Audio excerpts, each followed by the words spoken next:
नमस्कार। आज टॉस में हम बात कर रहे हैं डॉक्टर आनंद तिवारी से। आपसे मीडिया पे भी ये सवाल आया है। एक पुलिस वाला जिसकी उम्र महज 30 साल थी, उसको हॉस्पिटलाइज करने में देर होने पे वो उसकी डेथ कोरोना से हुई है।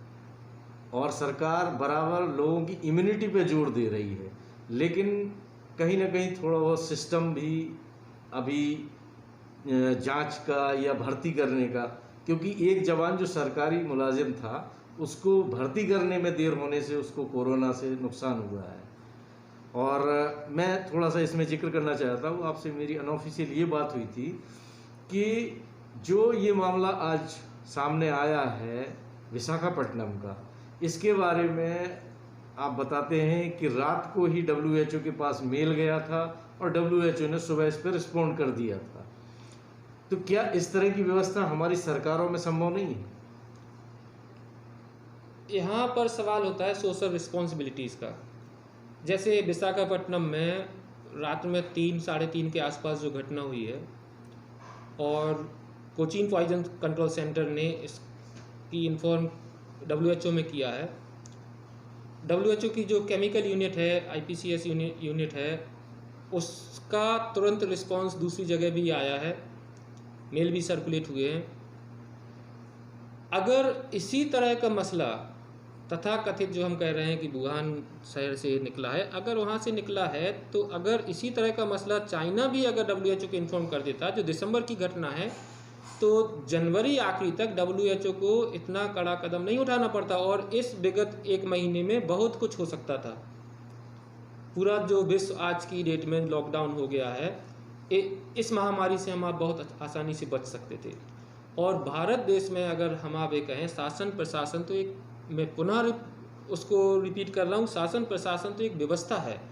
व्यवस्था में सहयोग कितना ज़रूरी है वो हम आपका सहयोग ही मायने रखता है। जैसे कोई पेशेंट अगर समय पर नहीं पहुँच पाया है, इसमें एक झटके में तो कोरोना उसको हुआ नहीं होगा जो वहाँ डेथ हुई है। अगर उसको हुआ होगा तो उसके सिम्टम्स भी आए होंगे। अगर सोशल रिस्पॉन्सिबल में वो स्वयं बता देता कि मुझको ये सिम्टम आ रहे हैं, लोग डर जाते हैं कि मुझे क्वारंटाइन कर दिया जाएगा।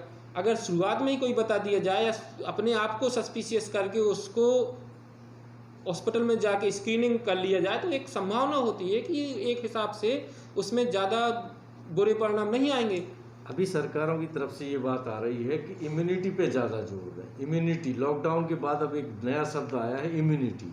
क्या इम्यूनिटी से इन चीज़ों को दूर रखने में मदद मिलेगी? इम्यूनिटी से सिर्फ ये हो जाता है कि आंकड़े कम हो जाते हैं। अगर हम आप इम्यून है, इसका मतलब ये नहीं है कि हम आप कोरोना पॉजिटिव नहीं हो सकते हैं। इम्यूनिटी से हो सकता है कि कोरोना के पॉजिटिव होने की संभावना कम हो जाएगी, लेकिन अगर महामारी ने और विकराल रूप ले लिया तो इम्यूनिटी भी काम नहीं करती है। इम्यूनिटी तो हम आपकी रोग से लड़ने की क्षमता है, लेकिन रोग खत्म करने की क्षमता नहीं है। वो रोग खत्म करने के लिए हम आपको वैक्सीन की ईजाद की ज़रूरत पड़ेगी। डॉक्टर साहब, एक चीज़ और मुद्दे पे आपसे सवाल है कि ये जो रोजगार की व्यवस्था है, सरकार ने कुछ व्यापार खोले हैं और दूसरी तरफ कोरोना जैसी महामारी, क्या इसका आंकड़ा हम 50-50 मान लें या कहीं कोई गलती होने की संभावना होने जा रही है? अगर व्यापार खोले हैं और उन व्यापारों के साथ में सोशल डिस्टेंसिंग हम आप लोग अपनाएं, जैसे एक कस्टमर किसी दुकान में आता है, उसके चले जाने के 2 मिनट बाद दूसरा कस्टमर आए तो दुकान खुलने से कोई नुकसान नहीं है। और कई जगह तो मैंने ये भी वीडियो में और स्वयं भी जाकर देखा है, दुकानों के सामने गोल चक्कर भी लगाए हुए उन्होंने।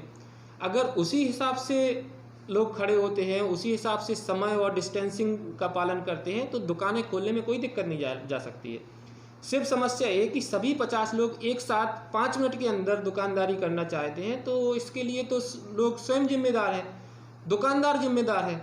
क्योंकि इसके लिए जब तक आप डिस्टेंसिंग नहीं करोगे, दुकानदार रिस्पॉन्सिबल नहीं होगा, तो अर्थव्यवस्था तो चालू करना जरूरी है, लेकिन आपको स्वयं को सुधारना करना पड़ेगा। इसमें शासन प्रशासन कुछ नहीं कर सकता है। और 40 दिनों में, विगत 40 दिनों में अगर हम आप नहीं सुधरे हैं, क्योंकि 40वें दिन के बाद जैसे ही दुकान खुली है और हम आप एक साथ इकट्ठे हो जाएंगे, इसके लिए हम आप प्रशासन को दोष नहीं दे सकते हैं। इसलिए इसके लिए तो हम आप स्वयं जिम्मेदार हैं। हम स्वयं जिम्मेदार हैं। कुल मिला के मामला ये है कि शासन ने जो व्यवस्था दी है ये किसी सरकारी औपचारिकता के लिए नहीं दी है, ये व्यवस्था जनता की जागरूकता के लिए दी है अगर जनता अपने आप में जागरूक नहीं है तो खामियाजा एक के पीछे कई लोग भुगतेंगे। पिछले वीडियो में भी डॉक्टर साहब ने इस बात को कहा था कि शासन एक व्यवस्था है, सहयोग हमें आपको करना है, और इस बार भी यही बात निकल के आ रही है कि सरकार के लिए कोई औपचारिकता आप लोग नहीं करने जा रहे हैं। या व्यापार चलाना आपकी मजबूरी हो सकती है, लेकिन सावधानी रखना आपके लिए ज़रूरी है।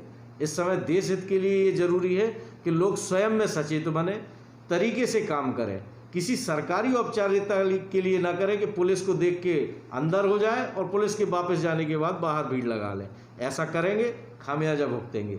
आज के इंटरव्यू में डॉक्टर साहब ने जो कहा, टॉस उसके लिए डॉक्टर साहब को धन्यवाद देती है, और हम चाहेंगे कि टॉस के साथ आप जुड़ के कुछ ढंग के काम करें। धन्यवाद।